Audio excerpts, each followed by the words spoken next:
Salve, turma boa! Semana de 11 a 18 de outubro de 2023. É óbvio que o mundo está estarrecido, mas eu tenho uma notícia positiva, né? Também não podemos ficar só nos enfiando nesse buraco desse mundo contemporâneo, dos conflitos. É isso que eu me refiro. A notícia positiva é que ficou pronto o livro 15 de atualidades, que aborda temas de 30 de agosto até 15 de outubro de 2023, tá? Então, quem quiser ter acesso a essas 100 questões, 50 de Brasil e 50 de mundo inéditas, entre em contato pelo meu WhatsApp, que esta semana, do 18 a 25, eu vou fazer uma super promoção. Para quem adquirir 3 livros, vai ganhar 2 de graça, vai levar 5 livros por R$80. Se você fosse comprar, você ia pagar 125. Estou dando um desconto de R$45 para que você tenha uma cobertura praticamente aí ampla nas questões de atualidades de 2023. Tá certo? Então tá aí a promoção, fica até o final. A aula vai ser longa um pouquinho, porque eu tenho que continuar explicando o conflito, mas novamente, reitero que a aula não é só sobre o conflito, porque na sua prova de atualidades, muitas coisas, se tem 5 questões, vai ser uma sobre o conflito, vão ser 3 de Brasil, então nós temos que abordar os temas importantes também. Mas é óbvio que 70% da aula será destinado a esse conflito, porque 70% do noticiário mundial, né, e nacional hoje contemplam esse conflito Hamas versus Israel. Vamos nós. Diogo, quero saber como eu faço para entrar em contato com você. No modo mais simples, muitas gravações de aula, vocês sabem, mas deixe seu recado pelo WhatsApp, né? Que é por ali que eu mando em PDF os livros para vocês, tá? Lembrando, obviamente, que não pode repassar, nem fazer rateio, porque isso é crime autoral. Mas segue a gente no Instagram, porque eu também gravo lá, se você está assistindo pela primeira vez, quando que a aula sobe no canal do Vencendo Concursos aí. Já está disponível a aula, é só clicar em vídeos lá no canal e ir descendo até achar a aula semanal de atualidades com os fatos mais relevantes Brasil e mundo. Para o seu controle, semana de 11 a 18 de outubro. Primeiro episódio. Sempre foque muito nas manchetes. Você que é assinante, eu sugiro que sempre seja do Vencendo Concursos, que é o curso que mais cresce no Brasil. Proporcionalmente, é óbvio, não competimos com os gigantes do mercado financeiro, mas pegue sempre a manchete e depois dê um print, dê um pause, você recebe o material em PDF. Taxa de analfabetismo de crianças entre 7 e 9 anos dobrou entre 2019 e 2022, diz a Unicef. 60,3% das crianças e dos adolescentes eram privados de um direito ou mais no país. Pesquisadores apontam o resultado como passivo da pandemia. Minas Gerais apresentou números melhores que os nacionais. Eu saindo daqui, você consegue observar, e eu deixei em negrito, né, os dados, né? Entre as crianças de 8 anos, saiu de 8% para 20%, né? 9 para 9, de 9 anos de 4,4%. E essa coisa da educação na idade correta é aquilo que faz o Ceará ser um sucesso, lá especialmente Sobral, né? A desigualdade racial também cresceu. Meninos negros na faixa de alfabetização foram os mais afetados. E isso significa que as crianças aí, apesar de gerar queda em relação a 2019, o percentual de 0 a 17 anos aí privados de algum direito no Brasil, seja o direito da educação, à saúde, qualquer direito previsto lá nossa Constituição, subiu para 52 milhões de brasileiros. Um dado muito triste, mas que a gente já esperava pela pandemia. Bom, aqui o importante, cuidado com a pegadinha, tá logo na primeira frase. Novo Banco de Desenvolvimento. Se aparecer o novo Banco de Desenvolvimento, você sabe que é o Banco dos BRICS. vai emprestar US$ 1 bilhão ao Brasil. Ele é formado, esse banco, pelo Brasil. Veja, o banco é formado pelos BRICS original. Lembrando que outros membros, nós já, e aí a importância de assistir às aulas anteriores, ingressaram nos BRICS, Etiópia, Arábia Saudita, enfim, né? Fazem parte dos BRICS, mas não do banco, eles querem agora ter esse benefício, né? Isso aconteceu na reunião do FMI lá no Marrocos. Esse 1 bilhão, o Brasil já recebeu 6 bilhões, era uma cota, né, que estava prevista no governo anterior e que ele não sacou. Então, esse 1 bilhão, né, deve ser aí aplicado em infraestrutura, vai para as mãos do BNDES e tal, e também, além disso, há um empréstimo de mais de 400 milhões de reais previsto para Aracaju, né, aí capital de Sergipe. Então, é quase 1 bilhão e 100 aí, milhões que o BRICS vai emprestar ao Brasil. É uma novidade, faz tempo que o Brasil não pega esse dinheiro, mas esse dinheiro estava lá num fundo do banco que é administrado também pelo Brasil e tem a Dilma Rousseff como presidente. Gente, uma notícia positiva. Brasil lidera investimentos internacionais em energia renovável, aquela que se renova e é limpa, né? Diz relatório da ONU, 11% do valor total investido são para energia sustentável em economias emergentes. O Brasil, então, recebeu 114 bilhões de dólares nos últimos 8 anos, entre 2015 e 2022. O que faz com que o Brasil tenha 83% da sua matriz elétrica aí renovável. E isso quer dizer que é limpa também, né? Então, usinas hidrelétricas, energia eólica e solar que ultrapassou a eólica, ora a eólica ultrapassa a solar, tal. Enfim, isso é muito importante para a chamada transição energética, a redução da emissão de CO2. Então, o Brasil se protagonizando aí nessa transição energética na geração de energia, porque recebe muitos investimentos. A propósito, outros países como Vietnã, Chile e Índia também receberam muitos investimentos. Gente, uma imagem fala mais do que 1000 palavras, né?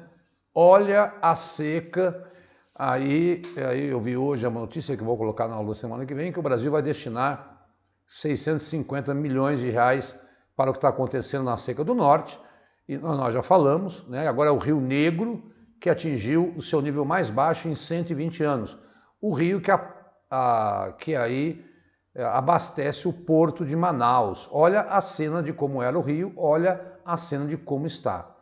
Isso está levando pessoas a passarem uma crise quase que humanitária. Falta d'água, você sabe que leva à falta de comida, a doenças e a uma série de outros problemas.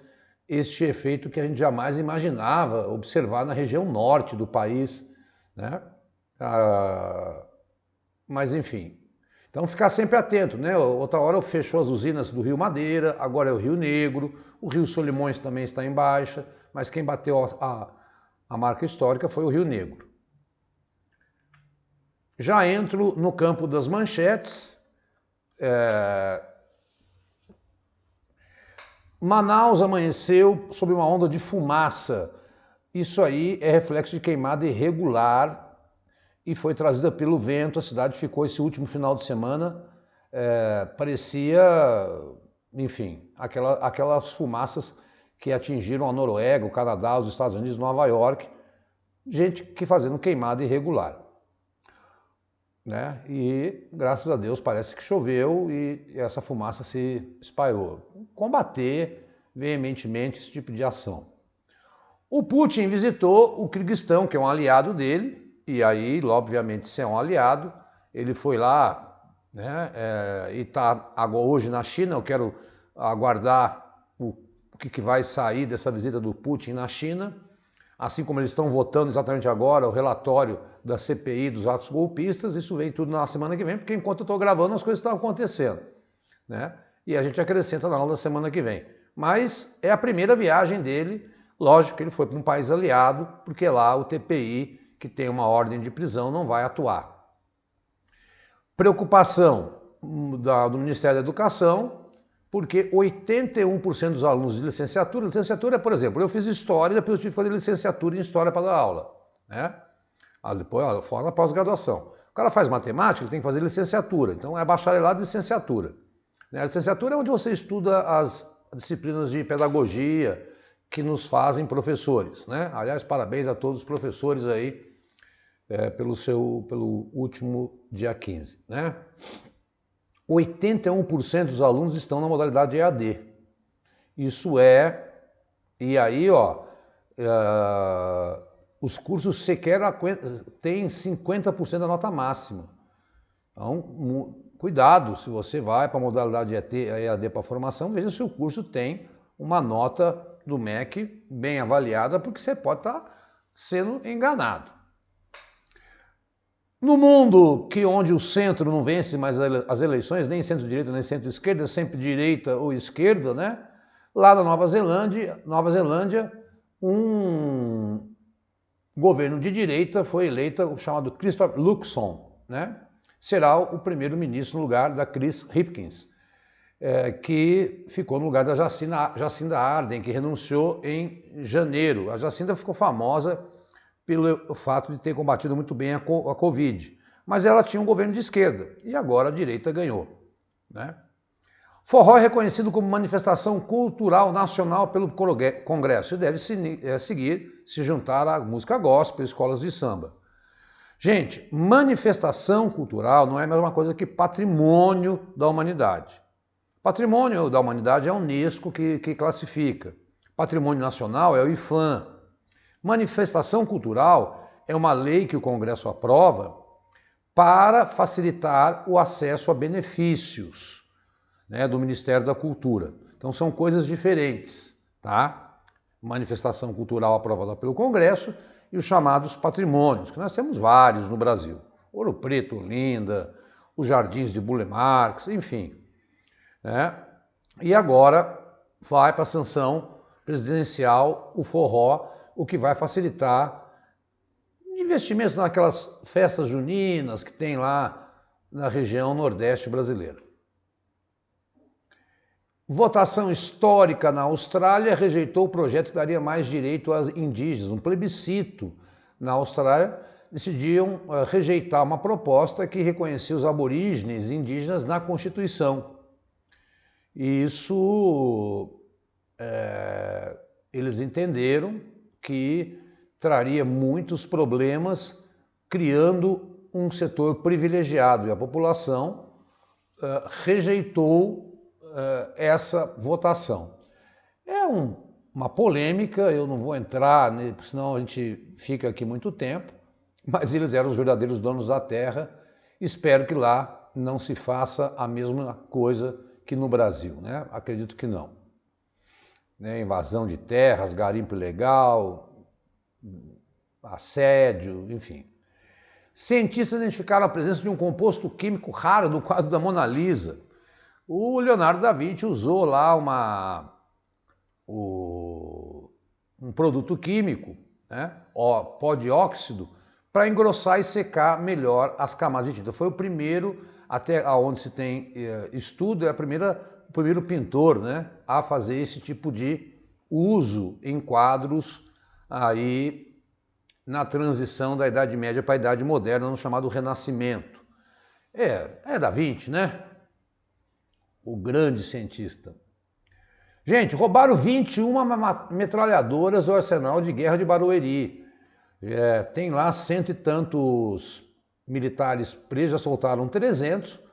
Tudo indica que isso foi encomendado pelo crime organizado. O Exército diz que só vai parar a investigação enquanto ele descobrir como é que essas metralhadoras saíram, que são metralhadoras de calibre altíssimo, que derrubam, furam blindados, derrubam, aí elas são capazes de atingir 6 quilômetros de distância. 6 quilômetros de distância.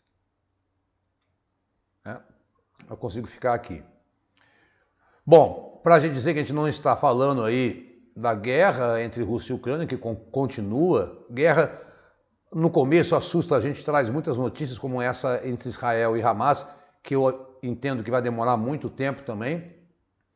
E a guerra tem o que a gente chama de, é terrível o que eu vou falar, mas dia comum, onde os ataques permanecem.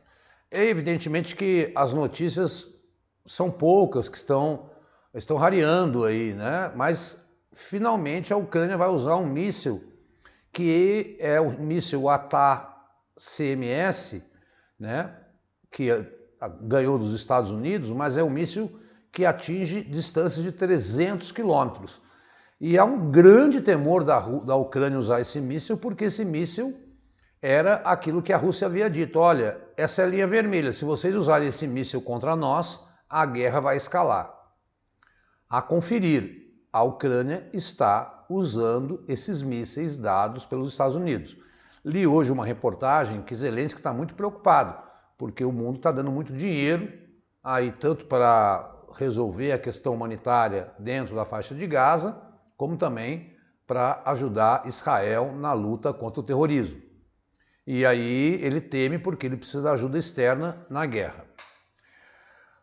Vamos aguardar o ano que vem, mas na Venezuela o governo e a oposição assinaram um acordo eleitoral, onde os candidatos que a oposição apresentarem agora podem concorrer normalmente. O que o Maduro disse: olha, quem eu já prendi, esse eu não vou liberar. E esse acordo, possivelmente levando a Venezuela aos caminhos democráticos, tudo indica que os Estados Unidos devem retirar as sanções financeiras. Assim que isso vier como notícia, o acordo já foi firmado, foi em Barbados, né? Então, vamos ter que conferir nas eleições do ano que vem se realmente a Venezuela caminha para os passos democráticos. Pois bem, ainda antes de entrar no conflito, Daniel Noboa, um rico empresário de direita, venceu as eleições no Equador. Por que as eleições no Equador ficaram tão polêmicas? Porque você lembra, eu já gravei na última aula, que houve assassinato daquele candidato, Villavicencio, né? E ele não terá um mandato, ele ficará até o final de 2025. Ele vai cumprir o resto do mandato do Guilherme Lasso, que dissolveu a Assembleia e convocou eleições em meio a um processo de impeachment. Então ele termina aí o mandato dele até 2025, não será de 4 anos nem 5, tá? Ele vai aí governar esse final de 2023, 2024 e um pouquinho de 2025. Mas nós já analisamos o que tem acontecendo no Equador, que é rota do tráfico de drogas internacional produzido na Venezuela e na Colômbia. Gente, agora eu entro na parte aí da guerra entre o Hamas e Israel.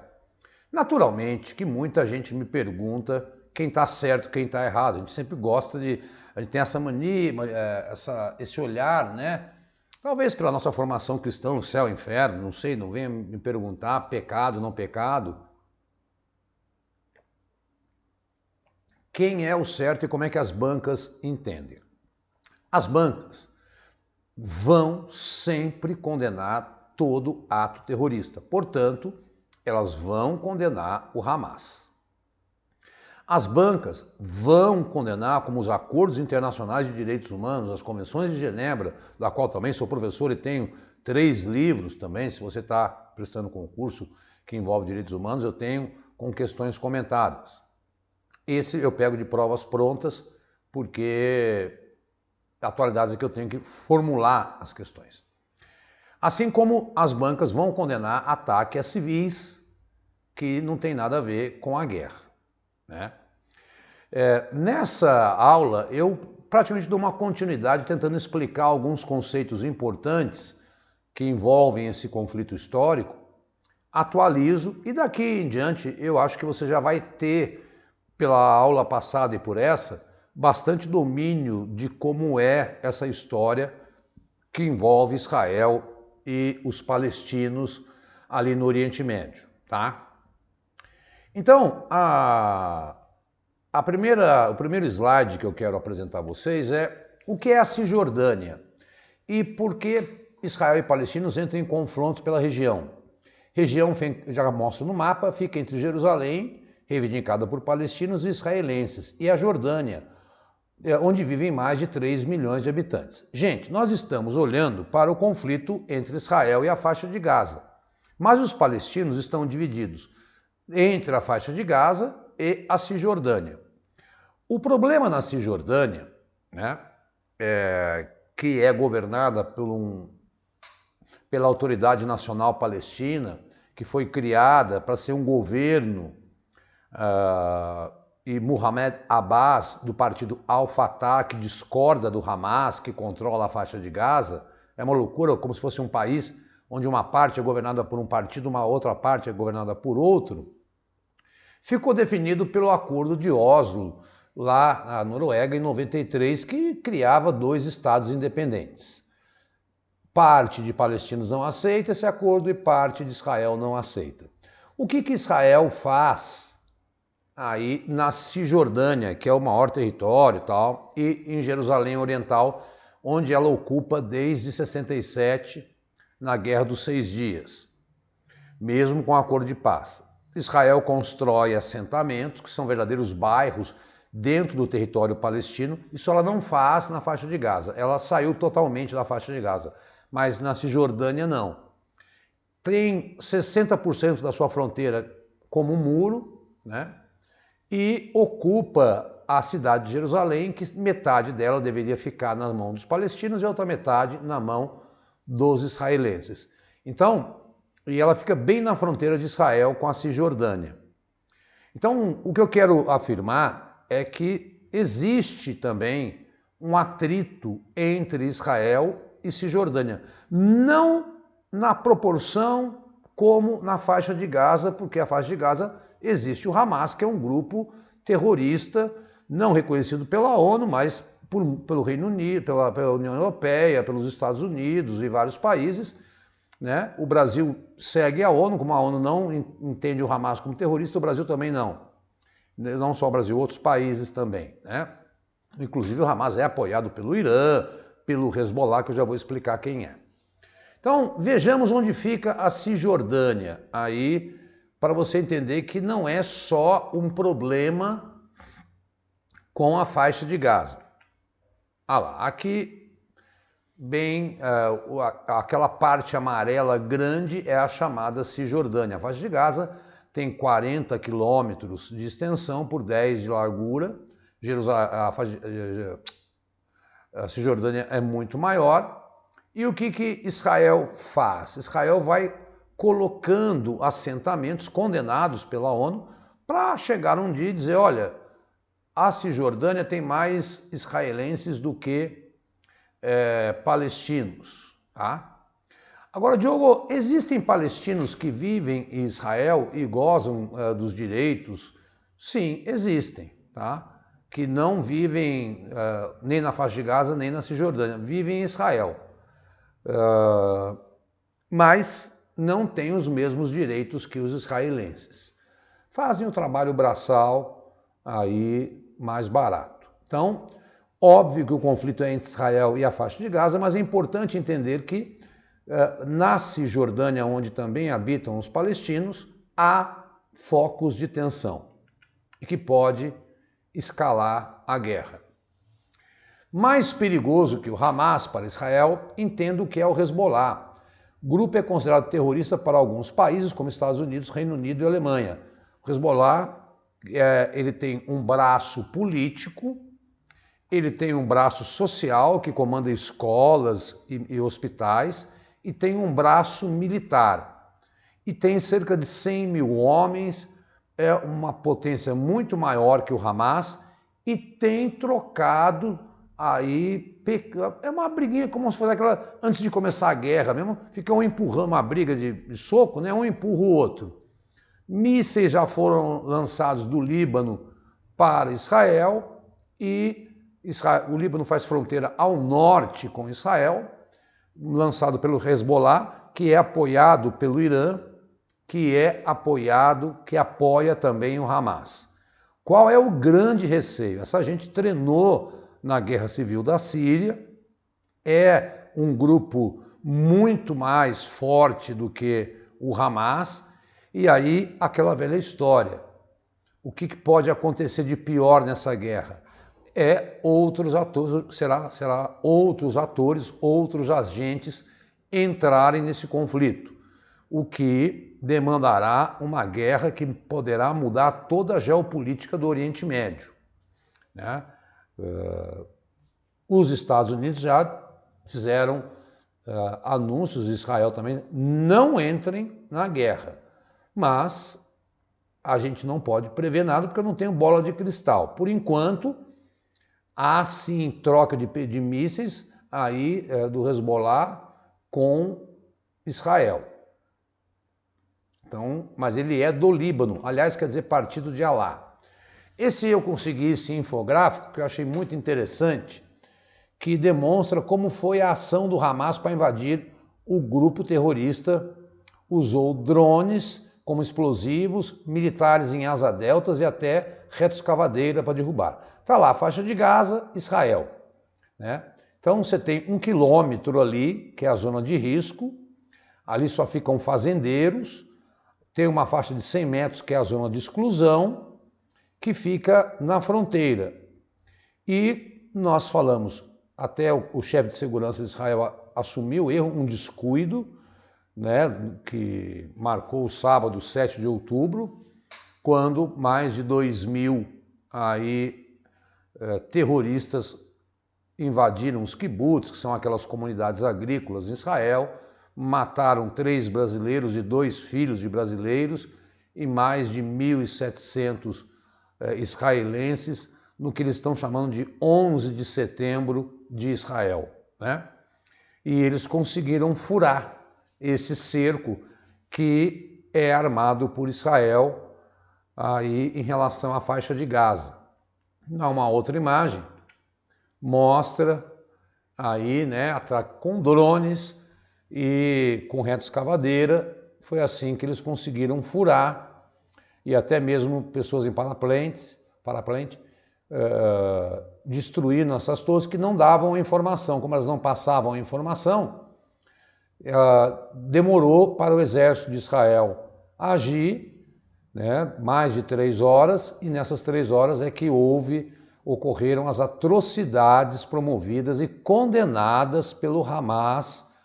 Isso é fato e as provas vão condenar essa ação, assim como o próprio governo brasileiro apresentou condenando a ação do Hamas, e o mundo todo é unânime.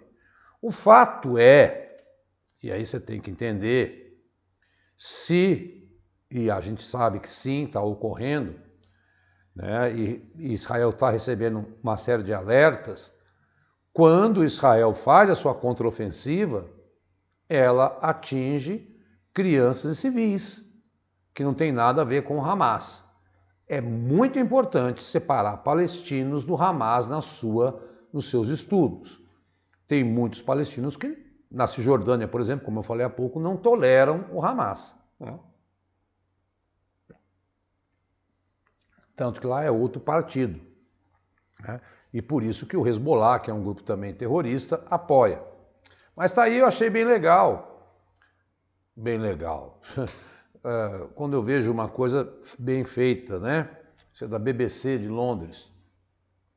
Mostra como é que foi aí e como é que é esse muro que separa aí, quase num gueto, aí a faixa de Gaza. Bom, agora eu já começo a atualizar as notícias. Hamas é o Estado Islâmico e deve ser tratado como ele, diz o premier de Israel após reunião com Antony Blinken, né, que é o secretário de Estado americano, que está há mais de uma semana. Gente, é muito importante entender que nessa fase da guerra, francamente, há muito tempo eu não via isso. Todo mundo conversando com todo mundo, Lula ligando para o Egito, ligando para o Irã, ligando para Israel. O Biden foi hoje a Israel, o Antony Blinken está há mais de uma semana, já conversou 2 vezes com o cara da Palestina, já foi na Jordânia, já conversou com o Benjamin Netanyahu 2 vezes, muito Putin ligando para o Benjamin Netanyahu, a China, enfim, há uma conversação, porque, óbvio, uma escalada ali, como disse o presidente da Petrobras hoje, seria a tempestade perfeita para explodir o preço do petróleo. E poderia levar a uma guerra com matança de muitos civis, aumentando a xenofobia, aumentando o terrorismo internacional. Mas o Benjamin Netanyahu já afirmou que só vai acabar com a guerra quando ele terminar com o Hamas. A gente sabe, historicamente, né, que toda vez que você destrói um grupo terrorista, nasce um outro pior ou com as mesmas proporções. Cá para mim, ao longo da minha experiência, já vi, né, destruir a Al-Qaeda, surgiu o Estado Islâmico, o Boko Haram, e o Antony Blinken garantiu o financiamento do Domo de Ferro. Cada Domo de Ferro é aquele sistema de proteção de míssil, que quando o Hamas solta um míssil, antes dele cair em território israelense, ele é destruído no ar, chama Domo de Ferro. Cada míssil, né, que é lançado para destruir o míssil do Hamas custa $300 mil. E os americanos, que apoiam incondicionalmente Israel, declaradamente, né, isso tem muito a ver com o processo eleitoral dos Estados Unidos. O grande capital banqueiro de Nova York é de judeus ligados a Israel. Então, não pense você que estamos tratando um Palmeiras versus Corinthians. É muito mais sério do que você imagina, porque envolve interesses desde o sistema financeiro norte-americano até o petróleo e ameaças de atentados terroristas. Fecharam o Palácio de Versalhes, fecharam o Museu do Louvre, mataram 2 pessoas na Bélgica. Isso só pode, quanto mais tempo essa guerra avançar, quanto mais os direitos humanos forem desrespeitados, mais gente envolvida pode entrar e mais desgraça vai acontecer. Contando um pouco ainda nessa fase, Israel é uma potência nuclear. Enquanto o Hezbollah tem 100 mil homens, estima-se que haja 30 mil homens no Hamas. Israel, aqui uns números sobre o exército de Israel. É o 15º país com maior gastos militares no mundo. Recebe uma ajuda anual de bilhões de dólares dos Estados Unidos. Tá? Segundo, tem esse Global Firepower, que é um órgão que mede as forças militares pelo mundo. Israel tem na ativa 173 mil militares e convocou 360 mil, inclusive brasileiros que estavam aqui, indo para lutar ao lado do exército de Israel. Então, a proporção vai chegar a 500 mil soldados, né, contra 30 mil. Né? Pra você ter uma ideia, o efetivo israelense é quase metade do Brasil, mas o Brasil tem uma população 24 vezes maior. Proporcionalmente, é o país que está em 8º lugar, que investe 4% do PIB em armamentos. A força terrestre de Israel é maior que a do Brasil, tem mais tanques que o Brasil. Enquanto eles têm 2.200, nós temos 466. Enquanto eles têm 56 mil blindados, nós temos 41. E maior poder de artilharia. Então, Israel tem bomba nuclear. As Forças Armadas israelenses têm aviões, não tem avião, o Hamas, não tem tanque, não tem nada disso. Já o Hezbollah no Líbano tem.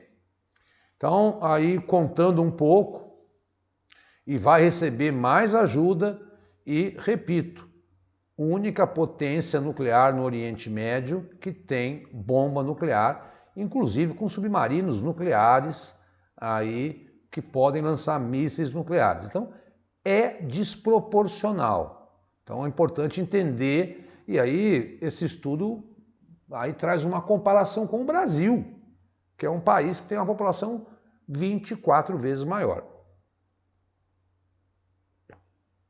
Ora, Diogo, mas por que Israel sempre investiu? Ora, porque sempre, nas guerras que eu já falei, a do Yom Kippur, que foi a última, que completam 50 anos, no aniversário quase coincidente do ataque do 7 de outubro, né, e a Guerra dos 6 Dias, em 67, onde a Síria e o Egito depois assinaram um acordo de paz, o Egito e Israel, invadiram Israel. Israel, então, foi se preparando, porque Israel é uma ilha judaica num oceano cercado de islâmicos. Alguns mais radicais, outros menos. Sempre tendo que fazer essa ressalva. Bom, Israel deu um prazo, né, até sábado, dia 14, o último, para que 1 milhão de pessoas, coisa inviável, deixassem o norte da faixa de Gaza e fossem ao sul, porque Israel entende que ali se concentra a maior parte do exército do Hamas. E o Hamas diz, não saiam daí, fiquem aí, porque vocês, de certa forma, é terrível, né, dizer isso. Até vi um analista internacional dizendo isso, né? Qual é a ideia do Hamas? Manter esses civis lá para usá-los como escudo humano.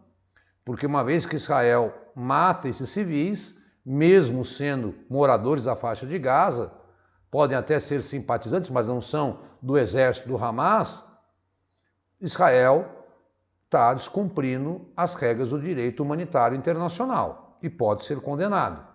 E já recebeu aí um aviso da ONU. E é mais terrível ainda. Eu jamais queria dizer isso. Mas manter os cerca de 200 reféns que eles têm lá, estrangeiros, teoricamente, não penso assim. Todos são iguais para mim. Não coloquem palavras na minha boca.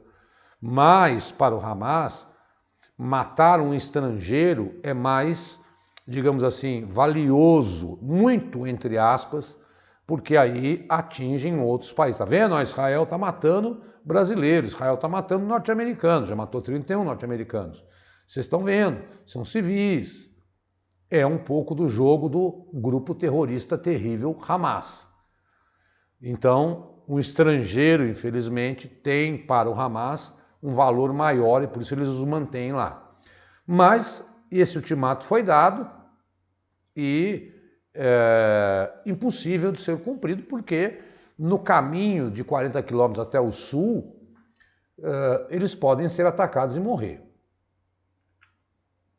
Gente, qual é a única saída? É a passagem do Rafah, passagem de Rafah, onde brasileiros, oscilam em torno de 30 brasileiros que vivem na faixa de Gaza. O avião brasileiro já está no Egito, mas é muito complicado que o Egito abra essa passagem, vou mostrar no mapa para vocês já, que é a única passagem que quem mora na faixa de Gaza pode sair, porque Gaza faz fronteira com Israel, com o mar e com o Egito.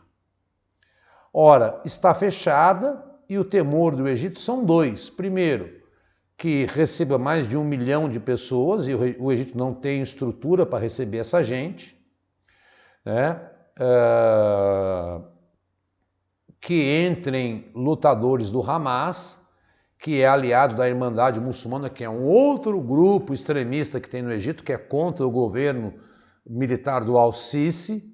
O Lula tem pedido, na fronteira, você já deve ter visto imagens, a gente não trabalha muito com imagens, mas vários caminhões de ajuda humanitária. Hoje, o Biden conversou com o Benjamin Netanyahu e ficou acertado, mas ninguém disse data nem nada, de que vai se abrir para que entre essa ajuda humanitária na faixa de Gaza, porque o Egito não quer receber essa gente, né? Por esses riscos que eu levantei, de entrar o Hamas, a crise que refugiados produzem, mas é o único jeito de estrangeiros fugirem. Aqui a passagem aí entre a faixa de Gaza, a passagem de Rafah e o Egito. Veja que a fronteira, que as outras duas passagens estão fechadas, a área que Israel pediu para evacuar é aquela parte norte, mas ainda vivem 400 mil. Outro dia eu vi uma declaração terrível de um palestino que vive na faixa de Gaza, um civil, que escuta pessoas que estão embaixo de escombros dizendo me salva, mas não há o que fazer para tirar, porque eles não têm tratores, né? Há indícios de que combustível nos hospitais duram mais um dia. E esse é o grande imbróglio, tentar convencer o Egito a deixar aqueles que tentam sair da faixa de Gaza. O Egito disse hoje que falou, olha Israel, aceita esse pessoal no deserto do Negueb, que é um deserto que tem ao sul de Israel. Israel, lógico, não quer deixar também essas pessoas entrarem lá. Aquilo que eu havia dito, o Hezbollah atacou uma vila israelense próxima ao Líbano, por conta, segundo eles, do jornalista da Reuters que morreu no final de semana, atacado, segundo o Hezbollah, por um míssil israelense, e então está naquela fase. O Hezbollah não entrou com tudo na guerra, e nem Israel declarou guerra total ao Líbano, mas já falou que se o Hezbollah entrar, porque o Hezbollah faz parte do governo do Líbano, e o Líbano vem em uma crise desde daquela explosão do armazém, né? Mas é o segundo maior potencial de guerra aí contra Israel. É Israel contra o Hamas e seria Israel contra o Hezbollah do Líbano, já que são grupos aliados. Hoje veio essa péssima notícia que os Estados Unidos foram o único a vetar a primeira resolução, já que o Brasil está presidindo o Conselho de Segurança da ONU. Tenho dito para que vocês assistam às aulas anteriores. O Brasil apresentou uma resolução que tinha 11 pontos, eu li. Como os americanos têm o direito ao veto, os 5 têm o direito ao veto, já expliquei, Estados Unidos, Rússia, China, França, Reino Unido, né? Bastou os Estados Unidos votarem, porque na resolução não fazia menção ao direito de autodefesa de Israel. Então, o direito de Israel atacar a faixa de Gaza. E aí, como os americanos foram 12 votos a favor, todos os 10 rotativos, mais França e China, votaram a favor da resolução brasileira, Reino Unido e Rússia se abstiveram e os Estados Unidos vetou. Portanto, não temos nenhuma decisão, o que mostra a incompetência do Conselho de Segurança da ONU para esse conflito, né? Porque, como eu falei, interesses. Eu criei as rapidinhas da guerra. Passa de 360 mil reservistas convocados, já falei, né? Então vai chegar a 500 mil. Líder supremo do Irã disse ontem que as atrocidades, os muçulmanos podem perder a paciência e isso é uma ameaça clara do Irã a Israel. O rei da Jordânia, que é um país vizinho a Israel, diz que não vai receber nenhum palestino, né? Nem ele nem o Egito querem receber. Então, estão fechados também as portas com a Jordânia. Há um dado de que existem 84 mil mulheres grávidas em Gaza. Isso a população de Gaza é de 2 milhões de habitantes, cerca de 1 milhão é de jovens e crianças, e agora temos 84 mil mulheres grávidas. Gente, e finalmente o famoso ataque ao hospital. Esse ataque ao hospital, que matou 500 pessoas, está sendo apurado se foi realmente Israel, se foi um erro de um outro grupo chamado Jihad Islâmico, que apoia o Hamas, que está dentro da faixa de Gaza, que errou um míssil. O fato é, caiu um míssil num hospital, e isso é o capítulo mais terrível, depois do, obviamente, o ataque do Hamas no sábado passado, no dia 7, retrasado, desculpa. Este é o fato mais horrível, 500 pessoas morreram aí. E aí, Diogo, eu vi todos os jornalistas super angustiados em tentar apurar. O Biden hoje disse que o serviço de inteligência americano tem como provar que foi um erro lá daqueles que queriam atacar Israel. Israel nega que tenha atacado esse hospital. Vamos aguardar as apurações, os jornalistas estão muito empenhados, tudo que eu li e vi está aí sendo dito, mas é preciso calma e canja de galinha nessa hora para a gente apurar realmente o que aconteceu nesse hospital, que é algo asqueroso, né? Matar gente em hospital. Mas eu, assim, pelo que o andar da carruagem, eu acho que infelizmente, eu não gosto de fazer previsões, mas eu não acho que esse vai ser o pior dos fatos dessa guerra, infelizmente. E lá, a última notícia, né? Não é Alá, é olha lá, que foi uma explosão acidental de um grupo palestino chamado Jihad Islâmico, que é menor do que o Hamas, que controla a faixa de Gaza. Esse foi o fato mais emblemático da guerra nessa semana, mas a gente tem informação. Como que aconteceu? Eu fico 24 horas nos jornais do mundo todo, lendo e acompanhando, e vejo a angústia dos jornalistas para tentar desvendar essa atrocidade. Bom, eu acho que com essa... Eu vi que eu gastei aí quase 30 minutos falando sobre esse conflito e quero aí mostrar para você rapidamente as capas dos livros que eu estou lançando essa promoção, que vai durar só essa semana. Se você comprar 3 livros por 80, eu vou te dar mais 2, então estou fazendo R$80. Encontrar o preço para ser claro, não é porque eu quero... Dá um trabalho louco fazer essas questões comentadas, vocês não imaginam, eu demoro 45 dias, porque sou eu que crio o comentário, as perguntas, adapto e tal, né? Aí tem os períodos na capa que eu bolo, que essa capa é uma capa só para aqui, para vocês, né? Então tá aí, ó, o 14 foi de 15 de julho a 30 de agosto, e eu estou conseguindo a cada 45 dias fazer um novo livro que vai te ajudar a se preparar, sobretudo valorizando o comentário, né? Então, estou lançando essa promoção nessa semana, comprou 3, pagou 80, levou mais de 500, levou 500 questões aí inéditas, que se eu voltar aqui, vai ser o 15, o 14, o 13, o 12 e o 11. Você vai estar coberto aí até abril, né? Até abril de 2023. Então você está com o ano quase que todo coberto aí para as provas de atualidades, tá? Então tá aí o meu filho mais novo, esse amarelinho, o livro 15. Diogo, eu quero saber como eu faço. Entre em contato comigo pelo WhatsApp 11 99 82 14 13. Se quiser que eu analise o edital para você, eu analiso. E ainda a gente conversa sobre quais que eu indico que você foque mais na sua preparação. Também deixo aqui os endereços do Vencendo Concurso para quem está assistindo a aula pela primeira vez. Recomendo demais que você entre no canal do YouTube do Vencendo Concursos, porque ali você vai ter uma ideia, não só com as minhas aulas semanais gratuitas, mas da infinidade de análise de edital, de plano de estudo que o Cristiano faz, das aulas dos outros professores, de português, de informática, uma equipe aí de mão cheia na sua preparação.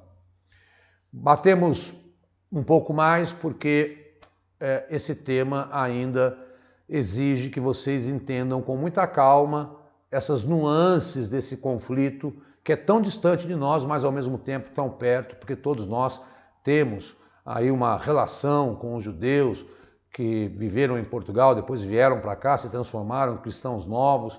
O mundo todo tem também com palestinos, né? Muito obrigado por você ter ficado até agora com a gente e vamos firme trazendo Brasil e Mundo semanalmente. Dia 25 eu estou aqui. Um forte abraço, até lá. Tchau, tchau.